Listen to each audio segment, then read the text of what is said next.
মহানুভাব সুধীর রঞ্জন চৌধুরী ও ঝরনা রানী চৌধুরীর স্মরণসভা অনুষ্ঠিত। ভিডিও তথ্যচিত্রে বিস্তারিত।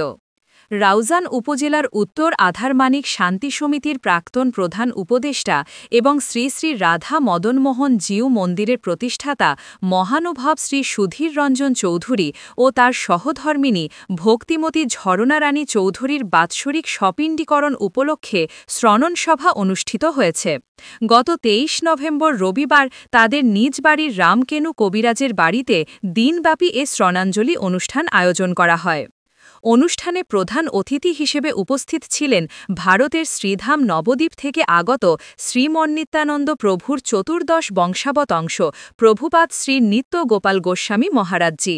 সমিতির সভাপতি রঞ্জিত বিশ্বাসের সভাপতিত্বে অনুষ্ঠিত এই সভায় আলোচক হিসেবে অংশ নেন বিশিষ্ট ধর্মতত্ত্ববিদ অধ্যাপক শ্রী স্বদেশ চক্রবর্তী, প্রবর্তক সংঘ বাংলাদেশের সভাপতি বীর মুক্তিযোদ্ধা ইন্দুনন্দন দত্ত, আশালতা কলেজের অধ্যক্ষ জনার্দন কুমার বণিক, প্রবর্তক স্কুল অ্যান্ড কলেজের অধ্যক্ষ মনোজ কুমার দেব, শ্রী শ্রী হরিভক্তি প্রচারিণী সভা চট্টগ্রাম জেলার সাবেক সভাপতি বীর মুক্তিযোদ্ধা পান্টুলাল সাহা, বর্তমান সভাপতি কান্তিলাল দাস এবং খ্যাতিমান চিকিৎসক ডাক্তার স্বপন চৌধুরী প্রমুখ।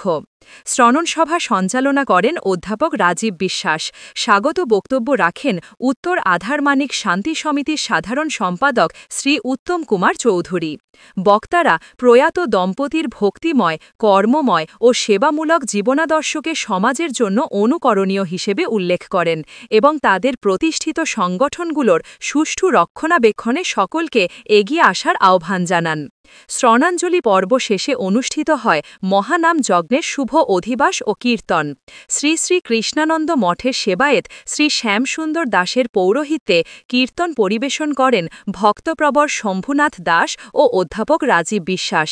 সার্বিক সহযোগিতায় ছিলেন অজয় চৌধুরী সহ বিভিন্ন সংগঠনের সদস্যরা। হাজারো ভক্তের উপস্থিতিতে প্রাণবন্ত এ আয়োজন শেষে ভক্তদের মাঝে অন্নপ্রসাদ বিতরণ করা হয়। পরদিন ২৪ নভেম্বর সোমবার অহোরাত্র নামযজ্ঞ, পূর্বাহ্নে স্বপিণ্ডীকরণ, শ্রীগ্রন্থাদি পারায়ণ ও প্রসাদ বিতরণ অনুষ্ঠিত হয়। আর ২৫ নভেম্বর মঙ্গলবার প্রত্যুষে দধিভাণ্ড ভঞ্জনের মধ্য দিয়ে ৩ দিনব্যাপী শ্রণানুষ্ঠানের পরিসমাপ্তি ঘটে।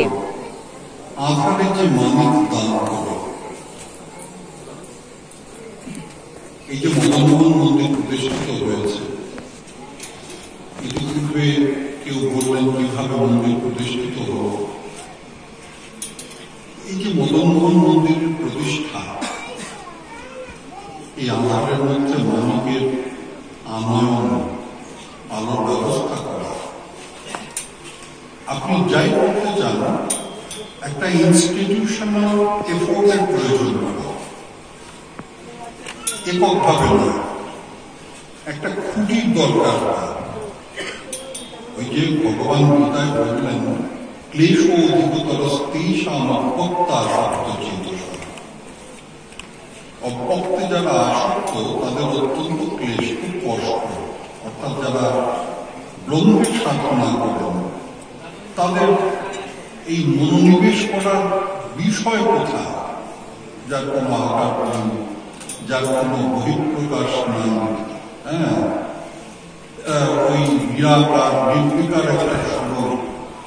তা সুতরাং এমন যে তত্ত্ব, সেখানে যেমন মনোনিবেশ করা কঠিন, ঠিক সেই রকম সার্বজনীন কর্ম করার জন্য আমার এলাকাবাসী, আবার যারা অভ্যাগত এসছেন তারা আমার সামনে উপস্থিত বা আত্মীয় সকল বক্তব্য যারা এসেছেন সবাইকে বিরামত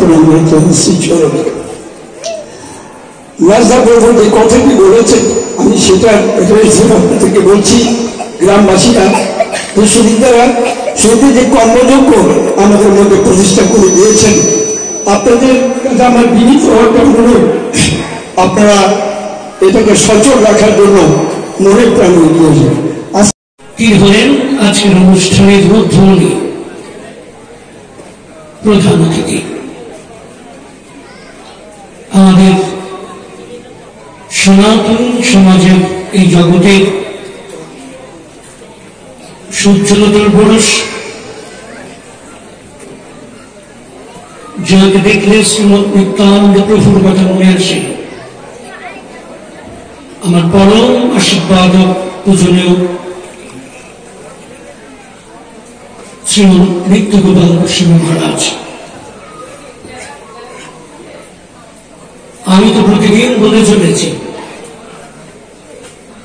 সময় অনেকটা গড়িয়ে গেল,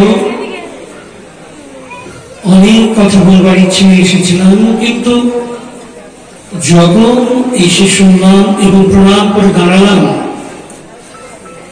সে বিশাল বটবৃক্ষ ভাগবতের সনাতন ধর্মের গৌরবোজ্জ্বল পুরুষ নিত্যগোপাল গোস্বামী মহারাজ, আমার সময়টুকু তার শ্রীচরণে। এবং একটি প্রচার বিমুখ দানশীল একটি দম্পতি একটা স্মরণাঞ্জলি বা স্মরণ সভায় উপস্থিত থাকতে পেরে আমি নিজেকে অত্যন্ত ধন্য মনে করছি। অথচ তার পরিবারের সাথে আমার কত সম্পর্ক, তার আত্মীয় স্বজনের সাথে কত সম্পর্ক, কিন্তু কোনোদিনই আজকে সমুদায় যেভাবে মানে অত্যন্ত সুন্দরভাবে যে সুধীরবাবুর সম্পর্কে, সুধীরবাবুর স্ত্রী সম্পর্কে যেভাবে উনি তুলে ধরেছেন, আমি আসলে অনেক কিছু জানতাম না। সেখান থেকে আমরা মাইক্রো করে রাঙ্গুনিয়া রাধারমণ সেবা আশ্রমে গেলাম। সেখানে প্রভাত পাঠ করবেন এবং ভাগবত রসত্ব আলোচনা করবেন। প্রভাত যখন রাঙ্গুনিয়া গেলেন, তখন রাঙ্গুনিয়ার ভক্তগণ উলুধ্বনি হরিধ্বনির মাধ্যমে প্রভাতকে বরণ করলেন এবং প্রথমে আসলে উঠে প্রভাত যে নৃত্যটি পরিবেশন করেছেন, আমার জীবনের সবচেয়ে স্মরণীয় প্রাথমিক হয়ে থাকবে। আমি এরকম নৃত্য কোনোদিন দেখিনি। কথা বলেছে, বক্তারা বলেছে, তার অবদানের কথা বলেছে। এই বক্তব্যের মধ্যে দিয়ে আজকের এই স্মরণাঞ্জলি অনুষ্ঠানটি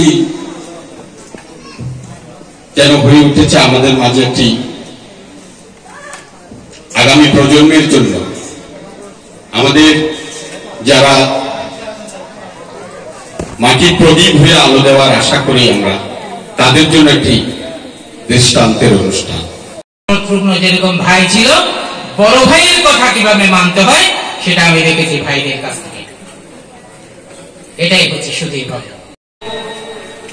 শ্রী শ্রী হরিভক্তি প্রসারণী সভা চট্টগ্রাম জেলা শাখার যে সুবিশাল 1250 বর্গফিটের একটি কার্যালয় আমাদের মাঝে হাজারি ঘনিষ্ঠ এনডিএসি আতিক ভবনে, যেই কার্যালয়ে আমাদের এখন কার্যক্রম চলতেছে, আমাদের প্রভুবৃন্দ যখন আসেন ওই প্লেটে অবস্থান করেন। তখন দিদি অসুস্থ ছিলেন। সুধী সজ্জন মন্ডলী, বহির্বিলাস অন্তর্বৈরাগ্য সেবা করায়, এই ছিল তাদের জীবন দর্শন। বাহিরে বিষয়ের মতো থাকলো, তাদের হৃদয় ছিল কৃষ্ণানুরাগে ভরা। কৃষ্ণ ভক্তি সিন্ধু মাঝে ভাসে নিরন্তর। তাদের ভক্তির বৈশিষ্ট্য অপূর্ব। প্রভুর তাইবের বংশাবংশ ভারত সম্রাট প্রভুদশীল নিত্য গোপাল গোস্বামী মহোদয়। কিন্তু আমি নই, আমি যে চেতনার চৈতন্যে যেটা উপলব্ধি করতে পারি সেটাই আমার ধর্ম।